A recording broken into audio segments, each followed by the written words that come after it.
this gives us an opportunity to enter into week 10 and episode 50. Yes, that's right, 50, half a century of conversations with India's finest minds and best entrepreneurs. As I tell you every week, the purpose and the premise of having this in association with NewsX and Business World is to give the best of India a space in India's mainstream media, and more importantly, in the mind space of all of you watching this telecast. Before we look abroad, we must look within. We're calling it the Atmanirbhar Special Series, and we have with us a brilliant panel joining us on the broadcast this evening. Mr. Mushtaq Chaya, he is chairperson of the PhD Chambers of Commerce based out of Kashmir.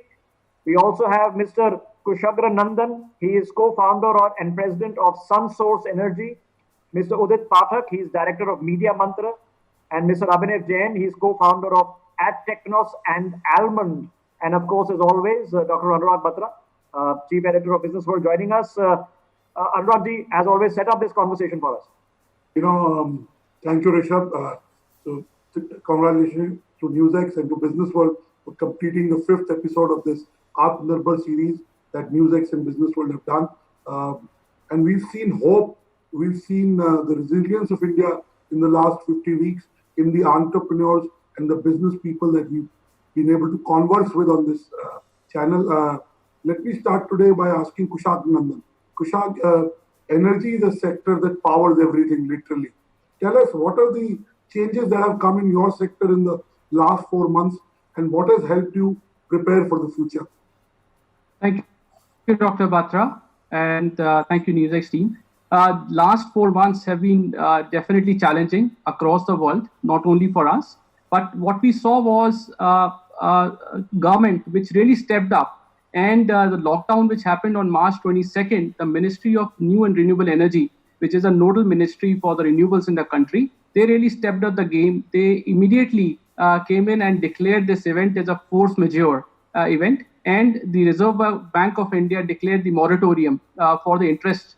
So this boosted the investor confidence. And government is also focusing, along with other governments across the globe, if you see, renewables as a core for the growth, because these projects are not only saving the money for the end user, the renewables project, not only solar or wind, but they're also creating the employment opportunities in rural and semi-urban areas. So we are seeing a lot of surge in demand which is coming in, not only from the residential, but industrial commercial activities, industrial commercial hubs, because they can save more energy, which is directly going to the bottom line. So we see a lot of activity now coming up in the sector. And okay. And I want to ask you, what has been the as far as the changes are concerned, we have how to work remotely. But yes, tell us if there's been a direct impact in your case. Oh, absolutely. Absolutely. We saw the moratoriums coming in because some of our plants were down, not all of them, because the factories were shut down. So the moratorium which came in really helped out. And we were the direct beneficiaries for it, along with our bankers, including State Bank of India and DFID, which helped us out. And we saw the stimulus. We were able to bring and start construction when the unlockdown started.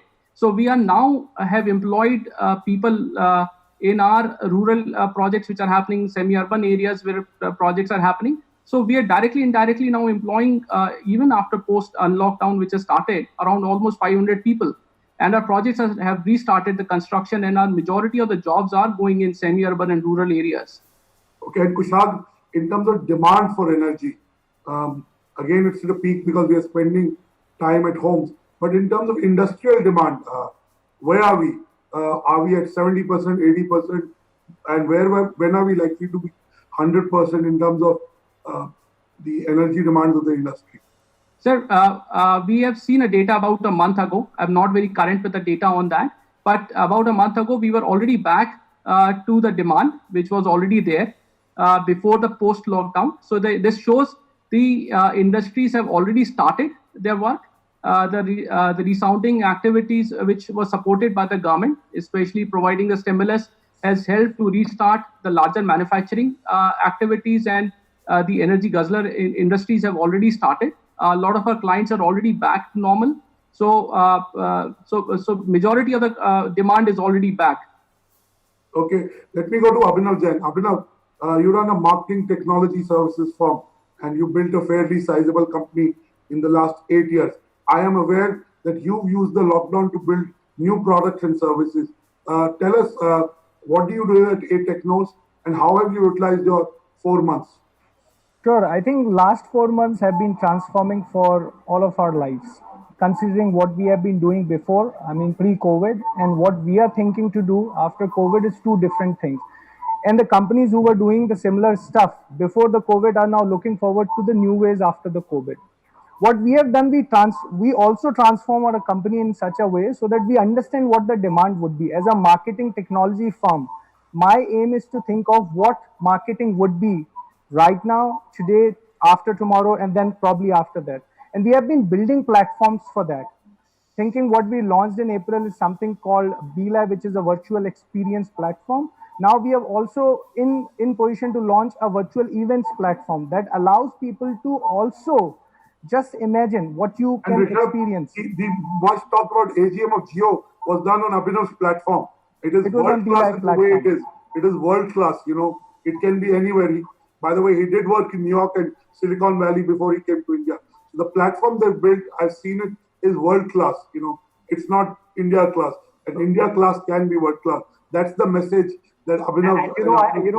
That's what I obviously asked as the next question. Abhinav, why don't you tell us a little bit about your platform and how it works? And when you're talking about a virtual event experience, how do you create it? And then I'll ask you whether it can be monetized for people, especially in the event management space. Absolutely, that's the opportunity we have. If you consider that most of the companies who are thinking of running events, they are still coming from a physical background. That means they think that the events on the virtual background will be similar to physical, but that's not the thing, right? On digital, every experience is a mouse click or a click on your smartphone or probably entering a code, right? And in the physical, there could be more than that you could do. So these technologies and amalgamation of technology to the experiential space is very interesting. The Vertex platform that we are right now developing allows these amalgamation to be balanced in such a way that whatever the good things of physical are, you can still experience virtually, and whatever the best things of digital are, you can also experience on this platform. It's the best of both worlds. It's best of the both worlds, yes. Okay. So is there a market here for people? I mean, one is meetings, one is conversations, in webinars, the kind like we are sitting in now. And the other is obviously industries that are relying on physical events to take place, which obviously can't. And how do they monetize it? Whether it's concerts, or theater performances or movie performances, and again, going beyond that, how do you monetize it? Oh yeah, absolutely. I mean, we launched something called Sangeet Setu, which is also, for the PM Cares Fund, which is where we had 25 crore people watching the concert live on the platform on 40 different broadcasting platforms. Now think of the scale. India has already been, seen the virtualization or digitization of the various experiences. The opportunity for event experiential agencies is also to think how they were running those previous events and how they can utilize these new platforms, which could be, and just to digress a bit in a different note here. Again, I'm saying the physical events were treated differently. There was a different mindset for them. But virtual events, considering every small event like a Zoom call or a WebEx webinar, that's a very basic, which is where as an event company, you may not make too much money. And there are also very customized events, which is like 10% of the events. Then there is a huge opportunity for approximately 85 to 90% of the spend, where you can use these hybrid platforms, which is plug and play, customizable, easy to be used, and quickly wrap up. So that's the view I have, and I believe that a lot of these event agencies many of them are already in touch with us, and we are also working with a couple of brands directly. Mr. Mushtaq Chhaya, you represent the business and economy in Kashmir. Kashmir is a beautiful place, and Thursday we'll do a special panel on Kashmir because it would complete a year of, the abrogation of the Article 370. But coming to the economy, do you see the green shoots of economy in Kashmir coming back?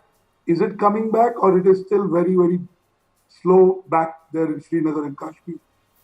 Okay, so far the economy of the total country is concerned, ये कोविड-19 से तो उसको ख़त्म ही हो गया, इसमें कोई शक नहीं है। सारी इंडस्ट्रीज़ पर इसका बहुत ही ज़्यादा असर पड़ा, नुकसान हो गया। ख़ासकर कश्मीर में ज़्यादा जो इंडस्ट्री है that is the tourism industry. ये टूरिज़्म इंडस्ट्री तो यहाँ बिल्कुल ही मारे से क्या, मैं आपको जैसा कि आप सबों को पता है 5 अगस्त को जब यहाँ वो 370 का मसला शुरू हो गया, तब से तो यहाँ टोटल ही ख़त्म हो गया है टूरिज़्म। और गवर्नमेंट ऑफ इंडिया से हमें बड़ी उम्मीदें थी कि टूरिज़्म के लिए ख़ास कुछ पैकेज वैकेज निकाल देंगे, मगर इन्होंने कैश फ्लो तो बाकी जगहों पर दे दिया, एमएसएमई को दे दिया, मगर टूरिज़्म का नाम तक इन्होंने नहीं ले लिया। तो जिससे बहुत ही परेशानी है। ख़ासकर मैं जम्मू कश्मीर की बात करूं तो जम्मू कश्मीर तो टूरिज़्म के ही ऊपर ज़्यादा, और जिसमें ज़्यादा से ज़्यादा एम्प्लॉयमेंट है। यहाँ कम से कम 10 लाख लोग डायरेक्टली इन्वॉल्व है जो टूरिज़्म के साथ है। और आज के दिन सारे लोग घरों में दरबदर है। जहाँ तक होटल वालों का, यहाँ के स्टेक होल्डरों का था, उन्होंने जो कर पाए आज तक तो कर दिया, मगर अब वो बेचारे भी कुछ नहीं कर सकते हैं, वो खुद फेल हो गए हैं। आई थिंक गवर्नमेंट को चाहे सो फार जम्मू कश्मीर टूरिज्म के लिए कुछ न कुछ मदद करने की जरूरत। मुश्ताक जी, ये किस तरह की मदद के जो Jammu and Kashmir tourism industry के से जुड़े हुए हैं, जिनकी आमदनी नहीं हो रही है, उनके लिए पैकेज आना चाहिए, डायरेक्ट ट्रांसफर होना चाहिए, किस तरह की मदद की बात है? सर देखिए, जैसा कि आपको पता है जब 5 अगस्त हो गया, यहाँ एक एडवाइजरी गवर्नमेंट ने निकाल दे दी, जबकि हम अपने अपने होटलों में सारे लोग अपनी कमाई थोड़ा बहुत कर रहे थे, तो एकदम निकाल दे दिया। अभी होटलों से निकाल दो, अभी एडवाइजरी निकाल दे दी। Government should think and consider. अब लोगों ने बैंकों से पैसे ले लिए हैं, मीटर तो चालू है, ये तो लोग हमें निकालने पड़े, बिजनेस बंद करना पड़ा, तब से आज तक इंशाल्लाह परसों 1 साल हो जाएगा। तो गवर्नमेंट को ये चीजें देखनी चाहिए, किस तरह ये रिवाइव हो जाए, फिर से ये अपना काम शुरू कर दे। बैंकों के जो इनको चढ़े हैं या जो ऋषभ पूछ रहे हैं कि सरकार क्या करे, आपको डायरेक्ट बेनिफिट ट्रांसफर दे, आपके लोन्स पे मॉरिटोरियम करे? मॉरिटोरियम से बात नहीं बनेगी। बात बनेगी तो पहले नंबर 1 इंटरेस्ट वेवर होना चाहिए, क्योंकि ये मैं मानता हूँ कोविड तो अभी 4 ही महीने हो गए, मगर 1 साल से जो कश्मीर, जम्मू कश्मीर में कहूँगा, विदाउट आवर फॉल्ट जो हम इस वक्त परेशानी में हैं, 1 साल से बिल्कुल हम कहाँ से लाएंगे, वो किस्तें भरेंगे या आप मॉडिटोरियम भी कल आइए दे देंगे, वो कहाँ से हम पूरा करेंगे? Interest subvention is number 1। Mushtaq ji, और इंडस्ट्री की बात हो रही थी क्योंकि अभी इंफ्रास्ट्रक्चर प्रोजेक्ट्स चल रहे हैं जम्मू एंड कश्मीर पे। मुझे बताया गया है कि उनमें बढ़ोतरी हो रही है, तेजी हो रही है। सैफरन की चर्चा चल रही है और the other big employer of course was fruit farming. इसमें अभी स्थिति क्या है और इसमें हम क्या कर सकते हैं? नहीं, देखिए, गवर्नमेंट को as a special package for Jammu and Kashmir आना ही था, so specially for Kashmir, so for हमार इंडस्ट्री इज कंसर्न। ये बिल्कुल लॉकडाउन में, ये तो 4 महीने से तो हम कोविड में हैं, बट वर्चुअली हम 1 साल से लॉकडाउन में हैं। 4 अगस्त से ता आज तक टोटल 100% लॉकडाउन, एक दिन भी हमारा नहीं खुला। पहले जो स्पेशल पैकेज हर साल निकलते हैं सेंट्रल से, उनको हम फर्दर इम्प्रूव कैसे करें, क्योंकि special package of aid from centre तो हर साल आता है। नहीं, हम तो यही उम्मीद रखते हैं। देखिए, उम्मीदों पर ही दुनिया है। जब ये 370 का हो गया, हमने भी सोचा चलिए अब यहाँ शहद की नदियाँ, दूध की नदियाँ तो हम नहीं चाहते हैं, मगर कुछ ना कुछ तो यहाँ होना चाहिए ताकि लोग फिर खड़ा होकर अपनी मजदूरी करे, अपना काम करे, यहाँ के स्टेक होल्डर्स बचे, यहाँ के लोग बच जाए, वही गवर्नमेंट को करना चाहिए। Okay, Mushtaq Saab, we will talk to you Thursday again when we have other leaders of the Jammu and Kashmir economy participating in a special discussion with NewsX. Udit, you work with a very diverse set of clients on advising them on their communication. Yeah. What is the sense that you get from them? Are your clients on pause or they've started to unlock, so to say? Yeah, first of all, I would like to thank Dr. Batra, you and NewsX team for inviting me on the panel. I think things have changed. You know, if you would have asked me this question probably in March, the sentiments would have been altogether negative. because brands were coming back to us and saying that, they need to halt. But things have changed after that. Ever since the lockdown has been lifted and the government is partially lifting everything, I think brands have realized one thing, that communication is very, very important to them, right? Because ultimately they still have to run their business and they still need to reach to their target audience. And how will they reach is by communicating with them, right? So communication has taken the center stage and positive sentiments have built up. Brands are innovating. They are innovating and coming out with different products because they realize that, this is a time to innovate and also learn a lot of new things. Look at us. We are today sitting and having a live panel via Zoom. Normal circumstances, I would have had an OB man at my place and doing this panel, right? So things have shifted. AGM of Reliance happening virtually. Nobody would have imagined that probably 5 months back, right? This is an opportunity. And as Abhinav, our panelist, was also saying that they have done some brilliant job in terms of innovating the products. And that's what, as entrepreneurs, we all have to think, right? I know these are tough times. Innovation, is it still in the trial and error phase, or have we been through 4 months of innovation and now your clients and brands know what is working and what was not working? I think brands are very smart. They have got good talent, and they were innovating not because they were innovating before the lockdown itself, right? You look at different startups who have become unicorns today of our country. Look at Paytms of the world or any other brand today, right? They were innovating and coming out with different technology and building it up. So this lockdown, what has happened is people have started innovating. If they were innovating X level, they are doing it X+1 now, because they know that people are sitting and they want newer and newer technologies and products, and that's what they're doing. So I think this is the time to innovate and learn, and there is definitely a lot of positive sentiments. I'm not saying that we are in a very hunky-dory phase right now. Things are difficult, but as compared to March, today we still know that there are things which are happening, and we can still go back to the brands and say that this is what you need to do to solve your business objective. Okay, I know that. How tough was, I'm assuming that you downsized your operation like every communication agency. Yeah. Did you downsize your number of people? Did you bring down the headcount? And how tough it was? When you're working with people and suddenly, for no fault of theirs, they kind of get the burnt of the environment. How tough it was to let go of people?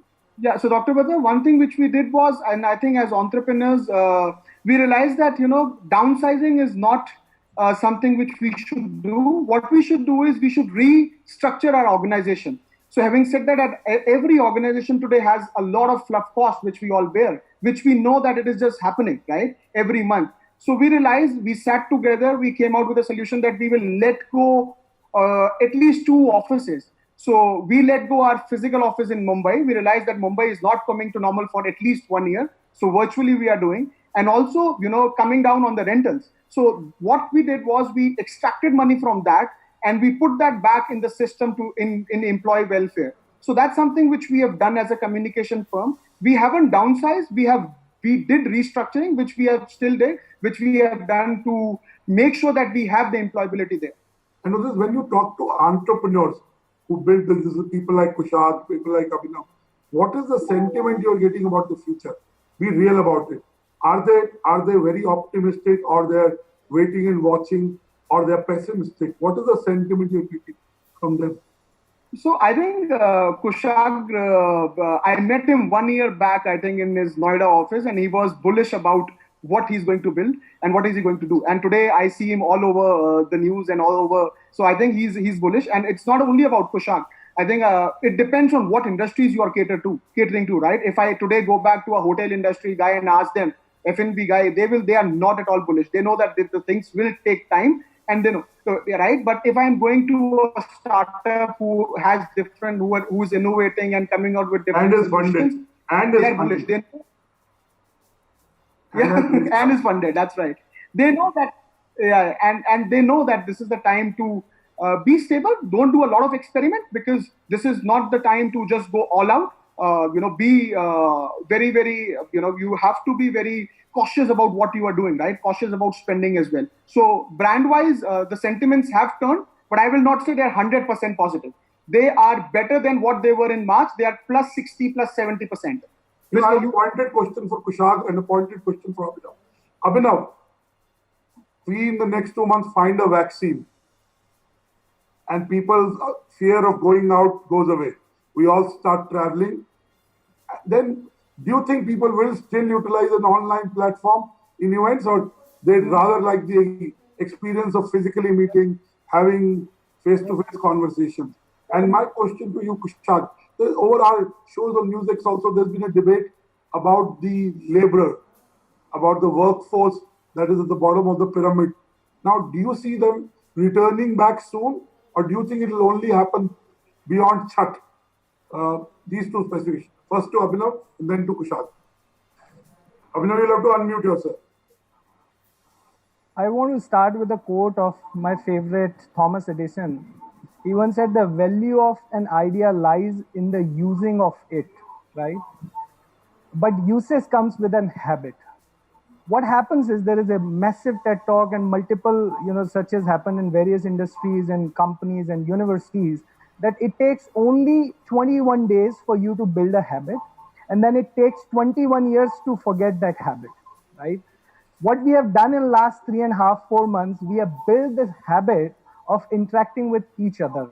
You're 100% right where you said that, physical distancing and all those sort of things, we are just getting, what you call, like, I'm getting, just restless to go out and meet people. But at the same time, we are also considering that just 2 months, it might not be easy. Yeah, probably after that, slowly, we will open up. But as I've taken a habit of interacting with my family, instead of going to meet them, in Gwalior, I just call them every day. We have also chosen convenience on top of these things. Sure. So what would happen is, it may stay because it has benefits of bringing both worlds together.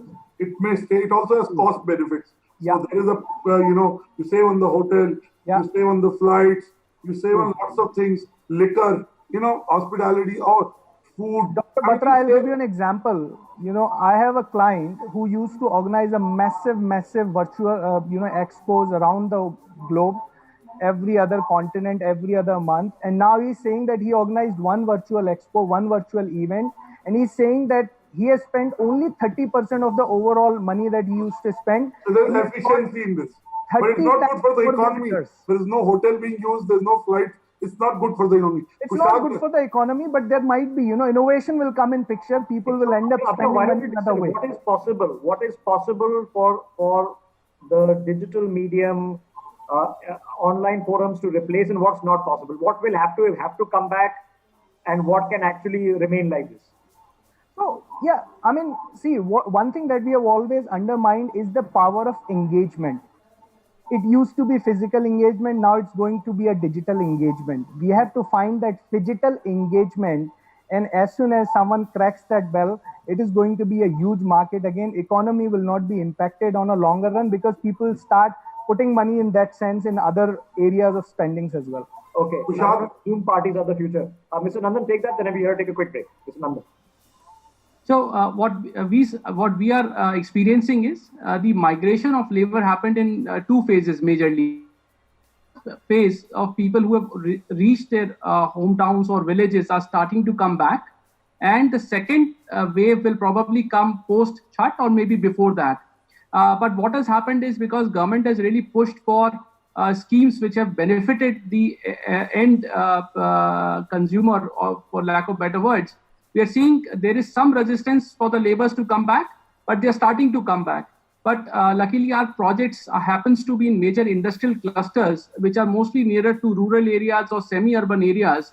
So we are finding that the availability of labor is becoming not a bigger challenge at this point.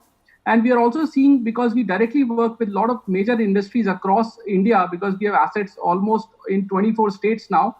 So we are seeing that majority of these industries are back, and most of them are heavy labor-intensive industry. So we are seeing the labors are starting to come back. It's not 100% yet, but will take a little bit more time.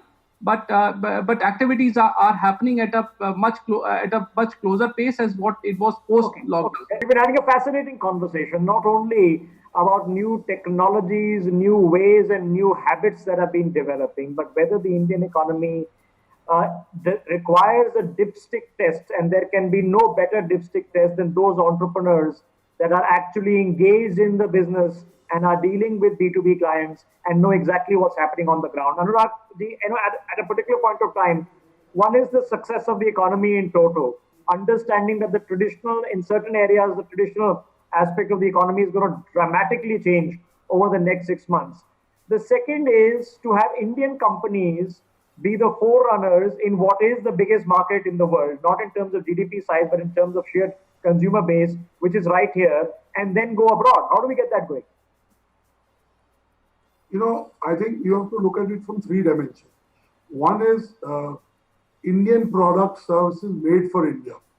Second is Indian products and services made for the world. And then, dare I say, Indian made products, but only for the world. So I think you have to kind of segregate. And you take it in technology, you take it in services domain. You see there are companies that are in the first or second are doing well. The reason I say that is because they already have a huge market for what they in India. They've tested their product and service in India. And some of the customers, which are global companies, have used them in India and have recommended them to their global headquarters or other parts of the world. So, for example, Abhinav's company is very active in Africa. I mean, they have a fairly large, sizable business growing in Africa. But they made their mark in India. The product that they made, because of Abhinav's background of being a CTO of a leading company in New York, he's made a product that's world class. And Rishabh, I'll show it to you. When Newsex does a conference, possibly you should use his product. Why not? It is truly world class. And host it on his platform. And it's a great idea. That will help showcase the platform also. But Abhinav, let me pick on that. When you guys are ideating, are you saying that, look, the Indian market is big enough for us, and let's focus there. And, if we just nail the Indian market 5-10 years from now, we'll automatically be one of the biggest players in our domain. Or that, no, the Indian market ain't big enough right now. And we need to be looking globally, and we need to become the go-to company for doing this across the world. I come from a digital and technology background, so my perception is slightly different. Okay. Digital and technology allows the product to go beyond barriers, beyond borders, beyond time zones, right? How do you use that potential of the technology to go and scale quickly is the power of digital, right?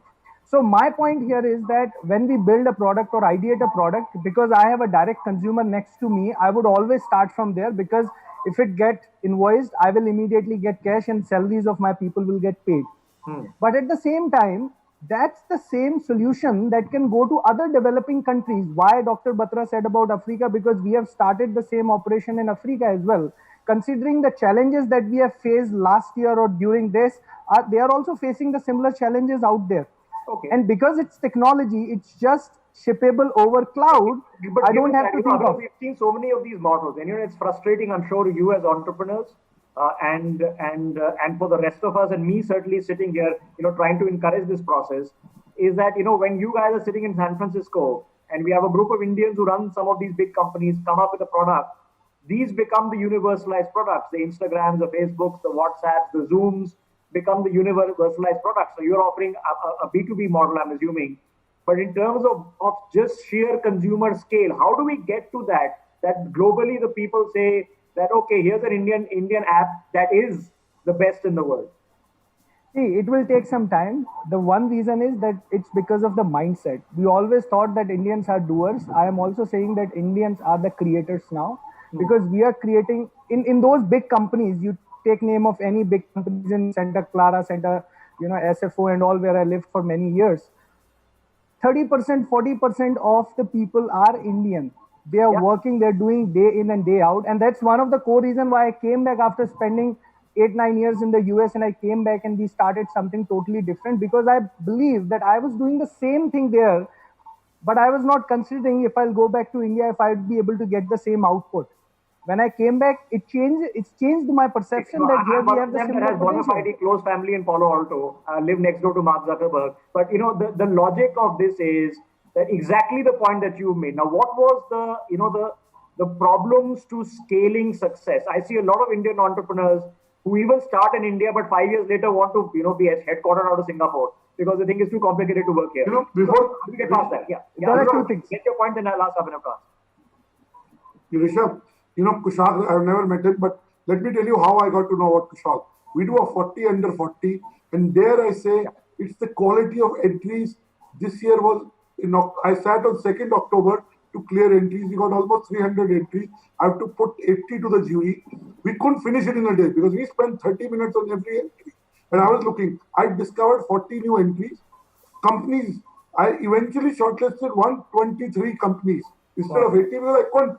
And I came across Kushal and I called experts in the solar sector to inquire about his company. I don't want to tell you names, I'll tell you. Point is, what he's doing is world class. The scale. I think the biggest problem that Indian entrepreneurs have two. One is they don't think scale. Most. I'm not talking of anybody on this panel. Second is there is a cost of capital issue, which is there in India. I think if these two, and there I want to make a statement on our show. In India, most Indian entrepreneurs think of being rich. They don't think of being wealthy. There is a huge difference between being rich and wealthy. Owning a house in Defcol or Golf Links or Sundarnagar may make you rich. It may not make you wealthy. Whereas an entrepreneur who may raise $500 million in San Francisco, his lifestyle won't change. He won't spend. He's dreaming, he or she is dreaming big to build something big of impact. That's a very if an Indian entrepreneur gets some money, first he buys a house in Golf Links. No reference to any particular entrepreneur. Okay, or anybody living in Golf Links. Yeah, but there is, but I'm just saying, I might know a few. We think just finish that thought. You know what? I mean, we were told bureaucratic. I mean, even bank hurdles, taxation hurdles. We are being told right now we're in the middle of those reforms. So, at what point of time, entrepreneurs used to earlier tell me about this 100 employee issue. That after 100 employees, they didn't want to be based out of India. Singapore was easier. You could send those same employees to work out of Singapore or something nearby. So, how do we get past that hurdle? Before I get in, Mr. Nandan. There are two issues. Okay, why a lot of people go to Singapore? It's because of saving taxes. You end up creating a company out there, you pass on all the money there, and then it's all saved taxes, which is a different thing. My point is that sometimes they don't believe in their own things, that India can still produce better results than hosting company anywhere else in the world. We have offices outside India as well as we have similar kind of people working here as well as working there. My point is that first thing that you need to think is that are you innovating or putting efforts in your product? Are you confident about your product? If you're confident about your product, no territory will make any difference, no country will make any difference, no people will make any difference. Let's put the same question to Mr. Nandan. Mr. Nandan now, he's working in a sphere that is scalable internationally much more easier.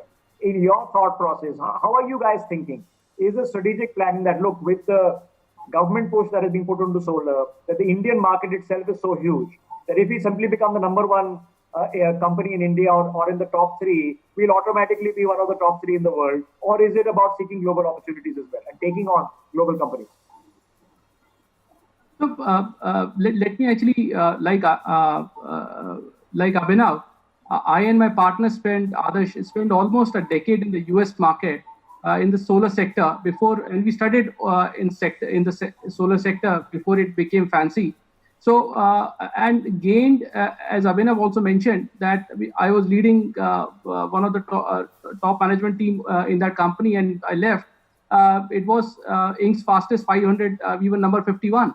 But then we decided to move back to India, and we realized that opportunity in India is going to be huge, and we will bring global best practices here.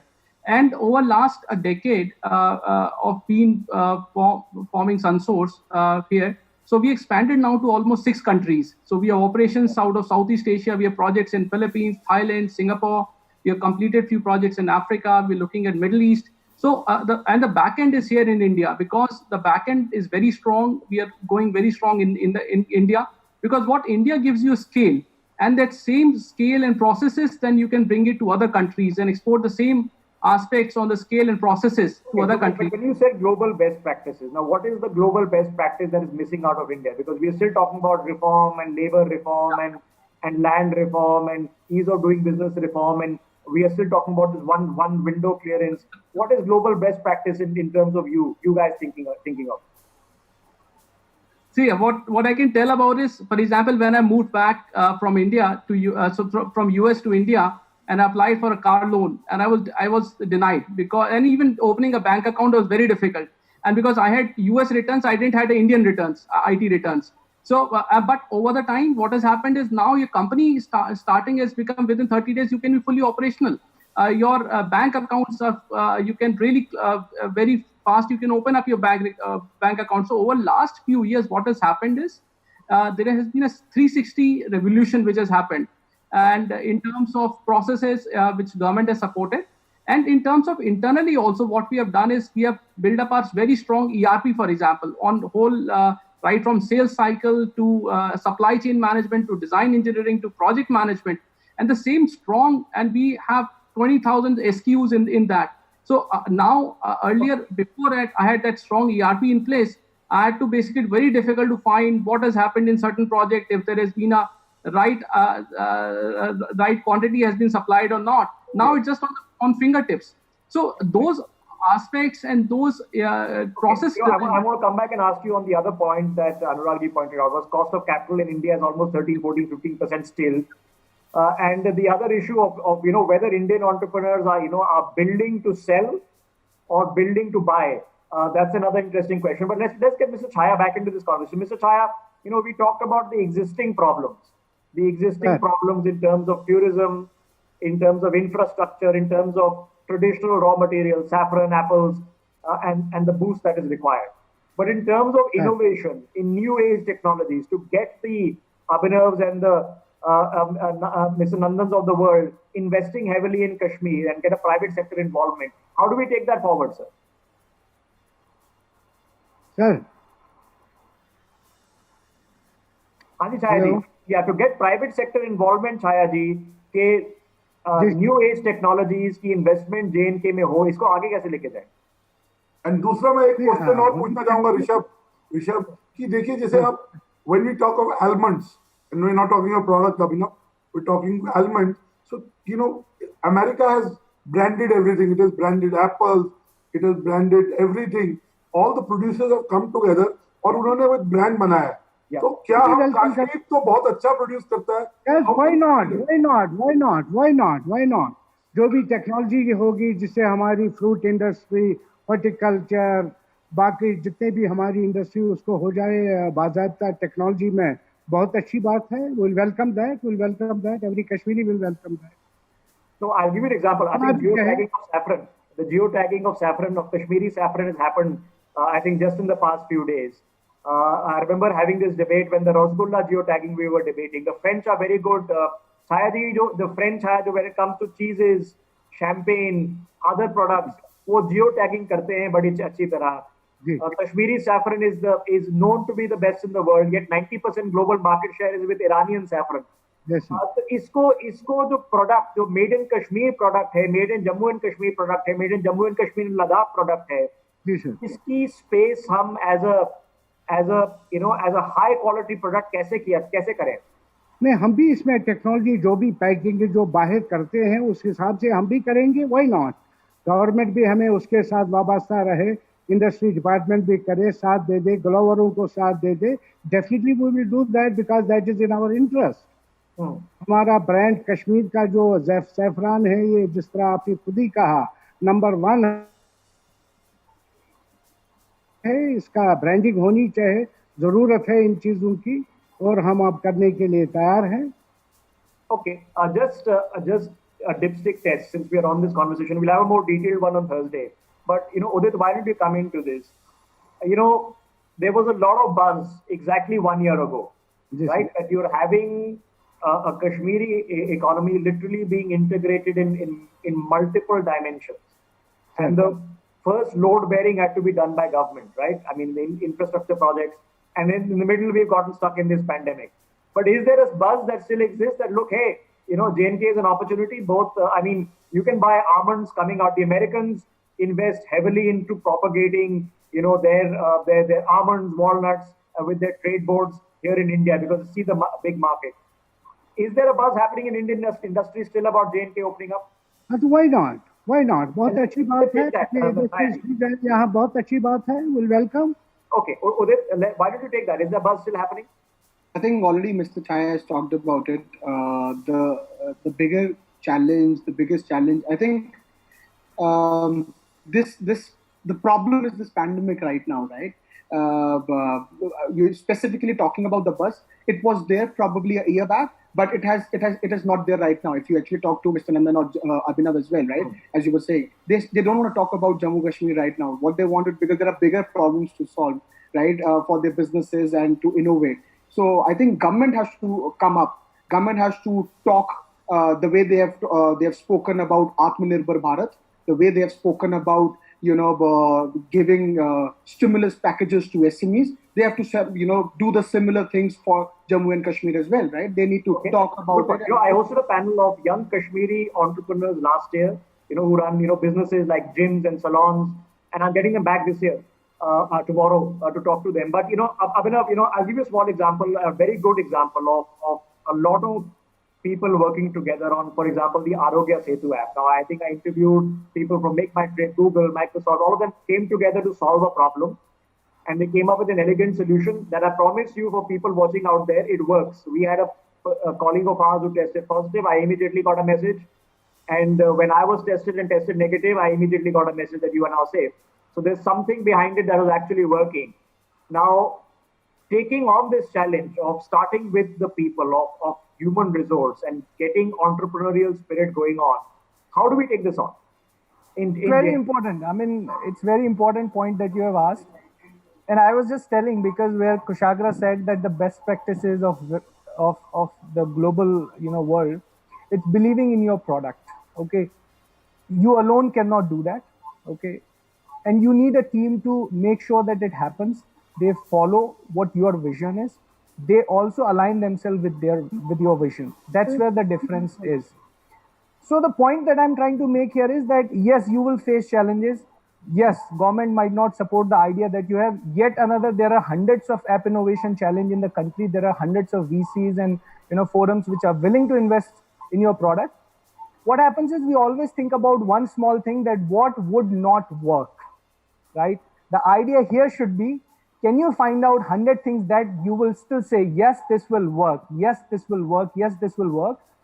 Every time I interviewed, when we were a small company, and Apurv, who is my co-founder as well as younger brother, we interviewed hundreds of candidates when we had a 10-seater office, based out of Bangalore.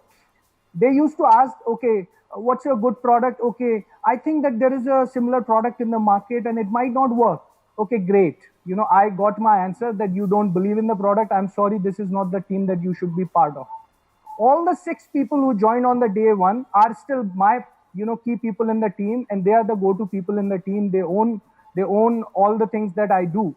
My point is, in order to build the team, you need to first believe in your product, in your services, and then you find the team to make it happen. Kushagra, take the same thought on getting this entrepreneurial spirit going on. Hopefully this pandemic will ease out. I'm not saying it'll end, but it'll ease out in the next 2-3 months. Kushagra Nandan, taking on a conversation that we were having last year, but for the last 6 months, obviously have not been able to have on Jammu and Kashmir. So I think as long as the policies are very clear, right, and government is now trying since last 1 year to ensure the policies in Jammu Kashmir are at par at the remaining India, or basically across India, and similar to electricity policies or other policies, I don't see any other reason why investors will not come in and invest like us. Because at the end of the day, the state lacks capital. And if the policies are set right, as it's starting to happen in last 1 year, investment will definitely flow. Okay. And I'm hoping that, your mind space looks for entrepreneurial opportunities there as well. We are desperately out of time. I've been told repeatedly to take a break. So Anurag ji, I'm going to do the rapid fire on your behalf. Udit, why don't we begin with you? 3 months from now, do you see the Indian economy in a better shape, worse shape, or just Diwali time will be the same? Better shape. But saying that, there is going to be one bigger challenge which we are going to face in the next, I think, from 45 days from now. That is, once the moratorium is over, Yeah. there's going to be a lot of NPAs. The shop of bad loans. Okay, good point made. Abhinav Jain, better shape 3 months from now, worse shape, or just the same? We'll be the same. We'll be the same. Okay. The reason being because we have developed the habits and we will continue to inculcate them into our daily days. Okay, Mr. Nandan, are you hopeful that 3 months we see a quick uptake, we sort of remain the same, or are there still more challenges we haven't factored in? See, the July GST data is just out, which is 86% of last year's July collection.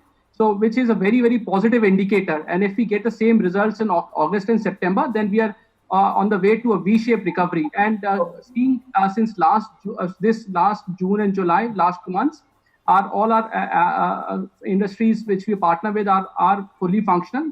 So from the ground level where we work, we see a very, very positive outlook. It's happening. Mr. Chhaya, same thought to you. I'll leave the last with the Anurag. Better shape 3 months के 3 महीने में स्थिति बढ़ोतरी की तरफ तेज रफ्तार से भाग रही होगी या ऐसे ही होगी थोड़ी धीमी?